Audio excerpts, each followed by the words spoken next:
எத்தனை கொடுக்க சொல்லியாச்சு. அப்போ எத்தனை பேர் தலை இருக்குன்னு எண்ணி பார்த்து எல்லாருக்கும் என்ன செய்யணும், கொடுக்கணும்.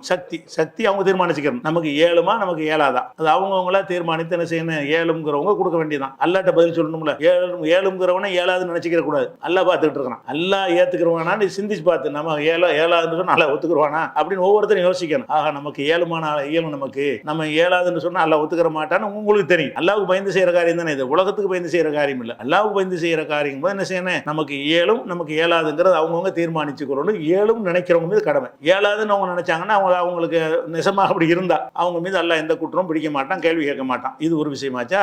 அடுத்து என்னவெல்லாம் கொடுக்கலாம்னு கேட்டா, ரசூல் ஸல்லல்லாஹு அலைஹி வஸல்லம் காலத்தில் வந்துக்கிட்டு உணவுப் பொருளாக இருக்கிற எல்லாத்தையுமே கொடுத்துருக்குறாங்க.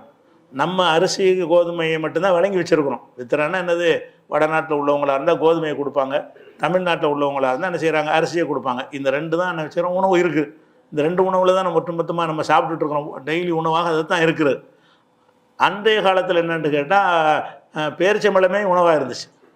அப்போ ரசூல்லா காலத்தில் என்ன செய்வாங்கன்னா, கோதுமை ரெண்டு வகையான கோதுமை இருந்துச்சு. ஒன்று அந்த தோலோடு உள்ள கோதுமை, நெல் மாதிரி. இன்னொன்று அரிசி மாதிரி, அது தோல் நீக்கப்பட்ட கோதுமை. நெல்லாக இருக்கும்போது தோலோடு உள்ளதாக இருக்குது. அது தோலை உரிச்சிட்டா உள்ள அரிசியாக இருக்குல்ல, அந்த மாதிரி கோதுமையிலையும் இருக்கிறது. கோதுமையில் தோலோடு உள்ள ஒரு கோதுமை, தோல் நீக்கப்பட்ட கோதுமை. இந்த ரெண்டு வகையான கோதுமை இருக்குல்ல. அப்போ ரெண்டு கோதுமையும் என்ன செய்வாங்கன்னு கேட்டால் உணவாக உட்கொள்வாங்க. இதையும் கொடுப்பாங்க, அதையும் கொடுப்பாங்க. பேரிச்சம்பழத்தை கொடுப்பாங்க. இன்னும் சொல்ல போனால் அந்த பாலாடை கட்டி வெண்ணெய் இருக்குல்ல, வெண்ணெயை கூட உணவாக சாப்பிடுவாங்க.